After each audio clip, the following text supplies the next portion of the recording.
Hello, please confirm if you can hear me. I hear you and you can see us. All right. Let me know when to start.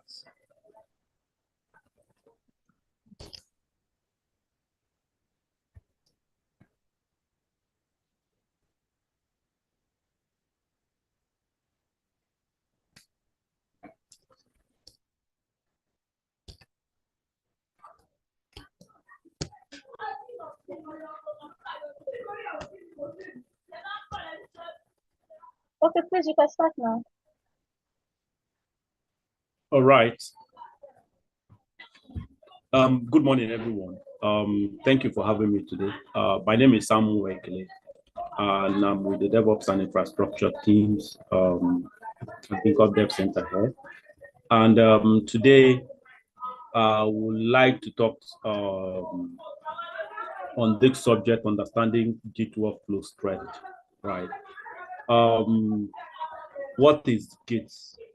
We are going to look at what Git is all about, and we're going to look at the Git workflow strategies. We're going to look at different types of these strategies, like decentralized workflow, features branch workflow, Git flow workflows, GitHub flows, and forking workflows, and how to manage how merge request works, and best practices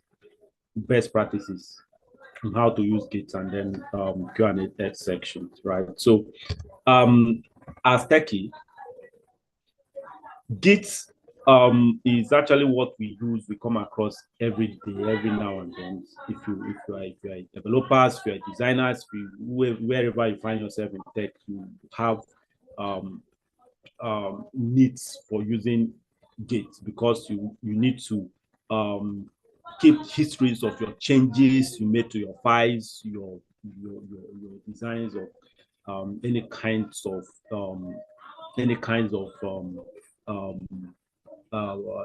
files generally, right?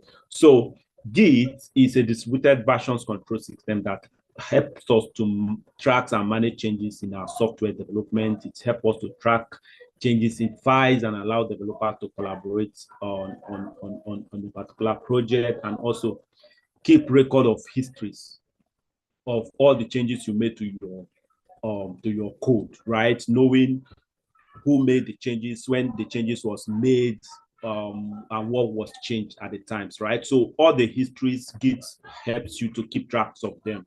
And then we have website that actually host this Git, right? And we have the likes of GitHubs, we have the likes of Bitbuckets, and we have the likes of GitLab, right? So this are website that host Git, right? So whenever you hear GitHub, you know that is just a website that hosts your Git, right? Your Git versions control system. So that's why you see developers use it often, push their codes into a repository, host their code there, right? Because there is Git there to actually manage and version their code, right? So what Git will help you do is it keeps tracks of the state of your software, right? And helps many developers to collaborate on a single project, right? Making changes without conflicts. And also it keeps tracks of each of these changes and who make these changes to the files or the code, right? And to use Git, to understand Git or use Git more effectively, you need to understand the basic terminologies. There are so many of them, but to start with, you must understand what the repository is all about, and you must understand what the commit is all about. You must understand what a branch is, and you understand what merge is all about, what checkout is. You need to understand remote agents and pull requests. So, let me just briefly mention, give overview of each of these terminologies, right? Like the repository is just the directories where your code is actually hosted on that Git platforms like the GitHub and GitLab, right? So that directory you see there where you have your code hosted is what we call repository. And then commit is actually your changes to you want to add to that code. Those changes are what we refer to as the commit, right? So in Git, you have to give it an identity so that whenever you want to refer back to it, you can easily identify changes you have made at that point in time. So that's what we refer to as commit message, right? So commit and commit message. Time will not permit us if not to like run through a little bit and we'll see how it works, right? Branches. What branches is all about is, you see that repository we just talked about, right? You have a copy of same repository, right, on your own, so that you can make changes separately without affecting the original repository, the original code, right? So that's what branch is all about. And you can create as many branches from the same repository as you want. So you make changes separately and then bring it back to the original repository. It's the same repository. You create a copy from that repository, right? And start making changes in that your repository, start working without tampering with the original repository. Basically, that's what branch is all about. And then merge. After making the changes, remember is a single project, right? So after making those changes, you now have to merge it together with the original versions of the code, right? So that is what merge is all about, merging them together, right? And then checkout is just changing from one directory, the one branches to the other, or creating a new branches, whichever way. Just basically that's, so you'll be using this command often in your when using Git. And then remote is one, you have a copy of the repository in the in GitHub or GitLab or somewhere, right? And then you have a copy in your laptop. If you want to use a Git repository writing code for software engineers, right? You don't make changes directly in the repo in that GitHub, right? What you do is that you copy, you clone, you have a copy of that code in that repository on your local machine, on your local machine, and you start making those changes in your local machine. So after making those changes, you now have two copies of the same software repository, right? So One is in your local machine, and one is in that remote repository. It's in that cloud. That's GitHub hosting for you, or GitLab hosting for you, and the rest of them. So those are what we refer to as the remote repository. You have the local and the remote repository. And then staging. Staging is when you make changes.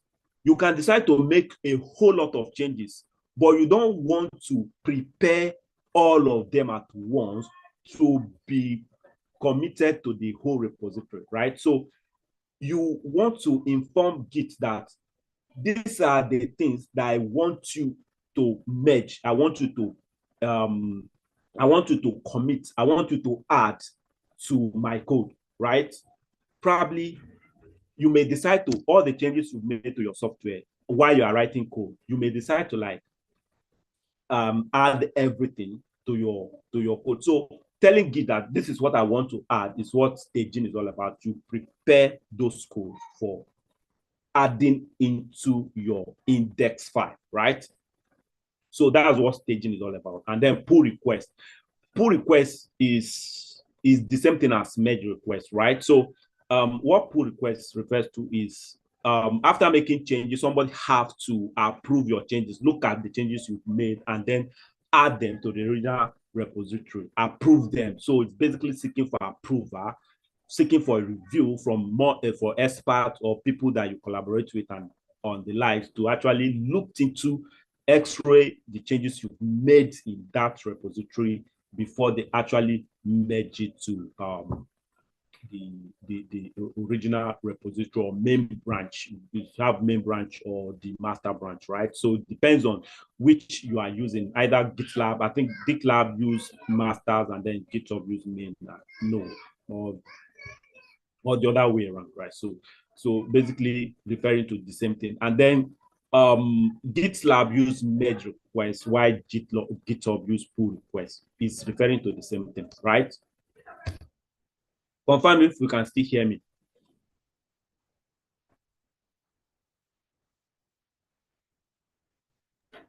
Yeah, I can hear you. All right, thank you. So, first of the workflow strategy is the centralized workflow strategy, right? So the centralized workflow strategy is, in this case, you have only one branch, right? You have only one single branch in that of Git repository. So every changes you are making to your code, to your code base is in one branch. So when software developers write code, they are merging they are pushing their changes directly to the main branch, right? So you have only single branch. Meanwhile, there is no best workflow strategies, but it depends on the basic factors to consider before choosing a particular workflow is your team size, your project size, and the end result of your software, right? And how often you want to push codes to productions, right? You want to push new pictures and all that. So this, and the size of your teams, right? These are the basic things that you need to look into before you choose a particular workflow for your software development, right? So the centralized workflow is ideal for a smaller team, right? So the centralized workflow is ideal for a smaller team, and then a smaller project, right? And it's quite risky because if there's no testing framework in place and you are pushing code to a centralized workflow and the code is pushing to production, if there's a problem, you have to like shut down your applications in production to fix the error, right? But the way to go about it is to have a testing framework set up before you can actually choose the centralized workflow, so that there will be automated testing running while software developers are committing to the are pushing code to the branch, so that the test will be automated, and then the original, a good code is actually, high quality code is actually passing through the pipeline and then deploying to your production, right? So the second one is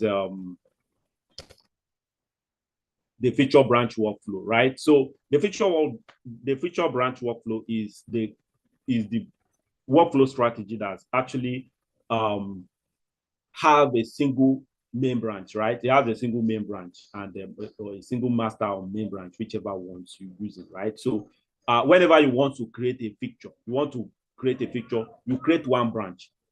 When you finish with that features you want to create, you merge it back to the branch.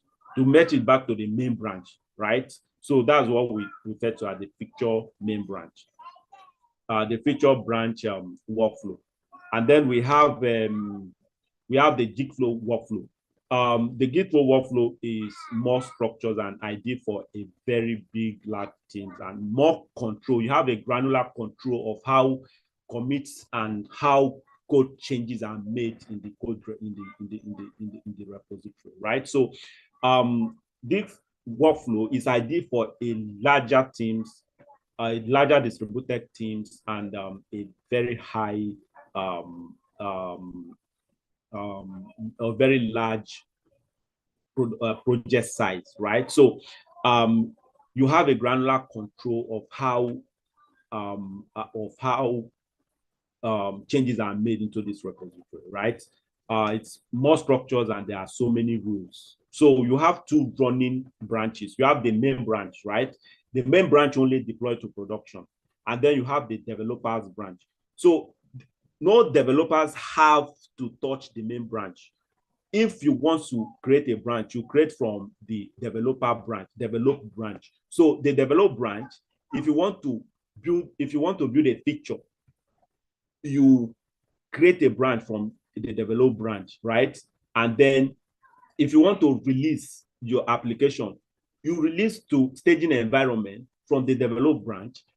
It is when everything works perfectly, right? Everything works perfectly before you can merge it to the main branch. The main branch only deployed to the productions, right? So if you want to fix bug, you fix it, you create a branch, fix it, and then merge it back. And that's how the Git flow workflow works, right? It's ideal for a larger teams and a big project. So GitHub workflow was actually advocated 2014, right? It's very simple, very lean, only one long running branch, right? So what this do is when you want to create a branch, when you want to create a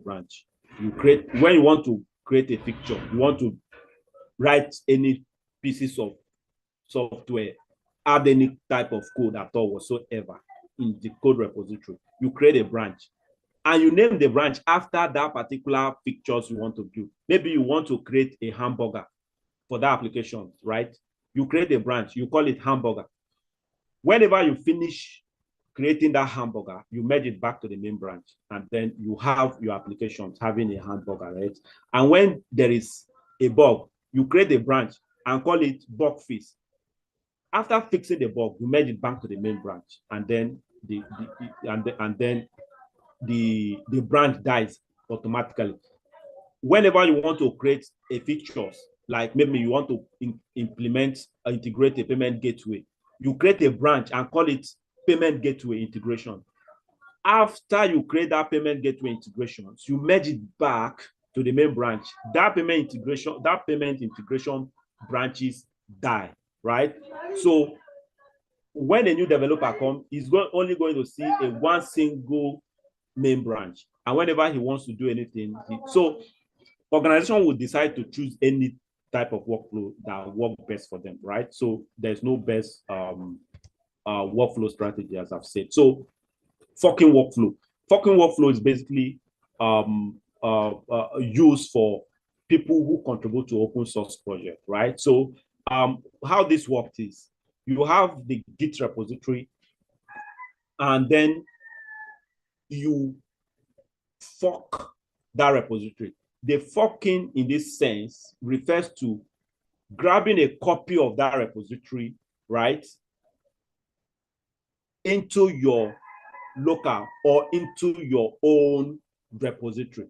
You have the same repository into your own repository, and then you start to make change. You have the whole code into your own repository, right?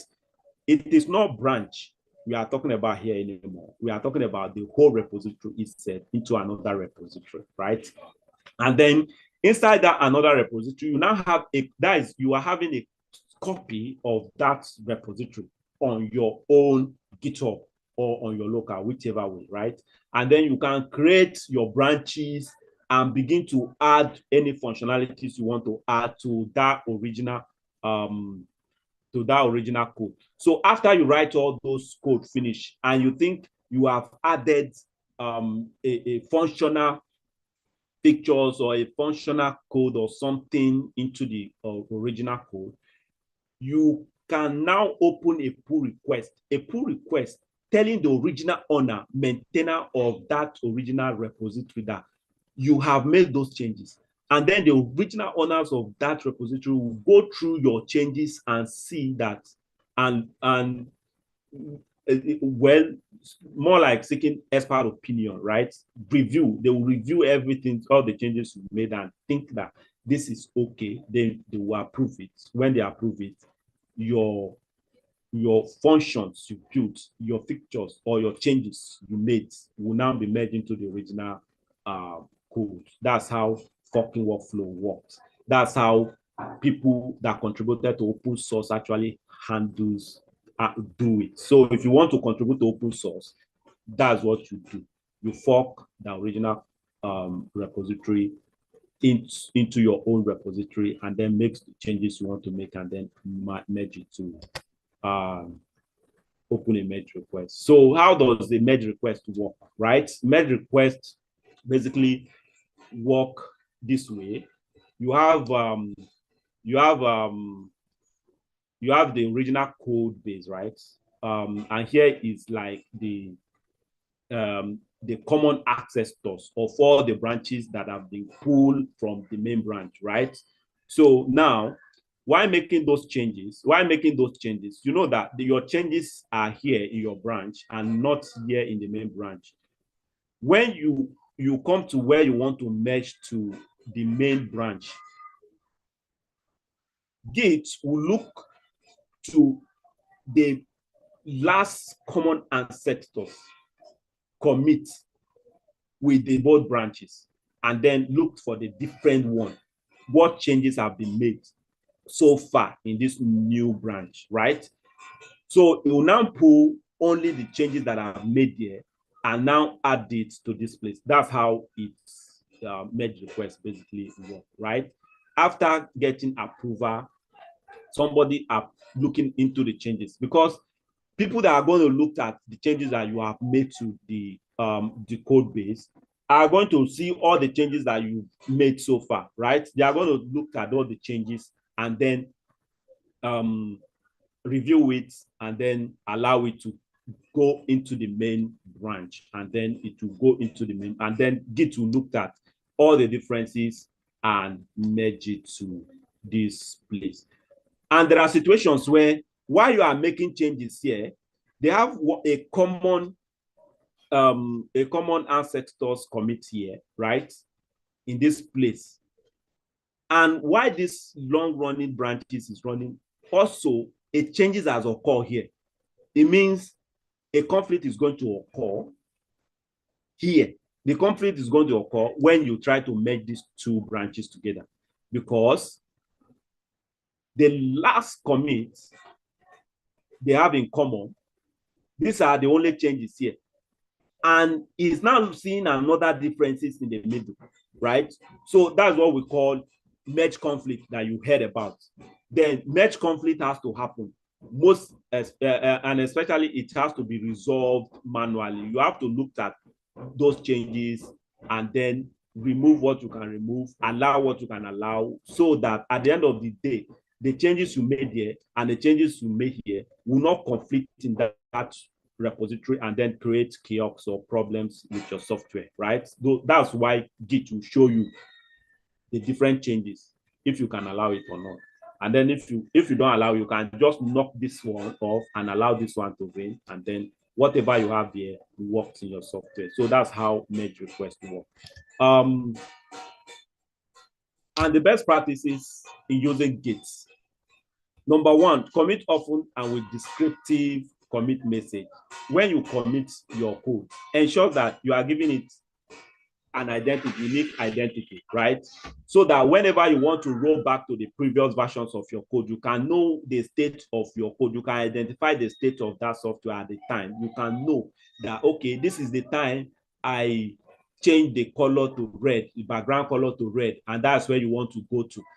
Whenever your code run into trouble and you cannot, and there's a problem in your code, and you want to reverse back to the original version, the version that was working before the problem occurred, you can use that commit message to identify the particular commit that actually works fine, right? Use pull requests to review and merge changes. Ensure that use pull requests, merge requests to merge all the changes, to merge your changes, so that there will be a third eye looking through your codes, changes you have made, so that there won't be conflict in the code, right? And then keep your branches tidy. Ensure keep your branches tidy. You know, if you are working on a single project, keep your code clean. Don't create unnecessary branch, right? Just focus on the changes you want to make on your branch and ensure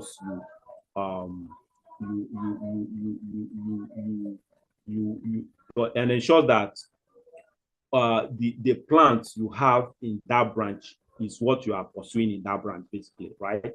And then in this place, you ensure that you are training your teams on how to use a particular Git workflow strategies, or any strategy that you've adopted. You can train your teams to actually get used to them, and then continuously train them, because tech itself is complex, and the learning continues forever. So thank you very much for joining today. If you have any questions, if you have contributions, please, welcome.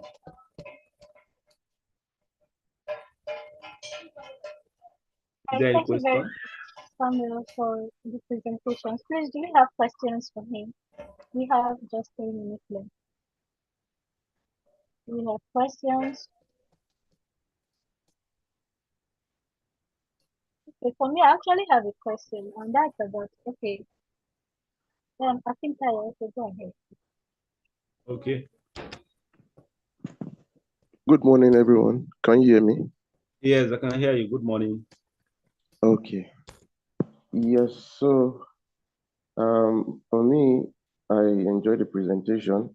I have a bit of contribution, and when you were talking about the branching, um, for me personally, based on what I know, the branching strategy, like you said, it depends on the environment you are working in. So two environment can have different branching strategy. But I wanted to contribute to the fact that when it comes to, like you were talking about in GitHub or any source code manager, GitLab, Bitbucket, and the likes, you can have a minimum of 3 branch, and that will be the dev, the stage, and the production. So it means that developers will commit their code to the dev branch. Then testing will be done to move to the staging branch. Then further testing will be made, like performance testing, user acceptance testing, and the likes. Then to now be moved to the production, whereby it can be deployed and our users can have it live. So that's just a little bit of contribution I want to make. Thank you very much for the presentation. I learned a lot and I enjoyed it. All right, thank you for your contribution. However, I'm looking at it from the DevOps perspective, right? Everything is automated, right? So when you're creating your pipeline, deploying to staging, devs and production is now depends on the automation script written by the DevOps, right? So it can be on the same branch and it can still run through the staging, devs and all that. So that will be handled by DevOps, right? And the GitHub flow actually have separate branch for those ones as well that handles the staging and other production environment kind of setups.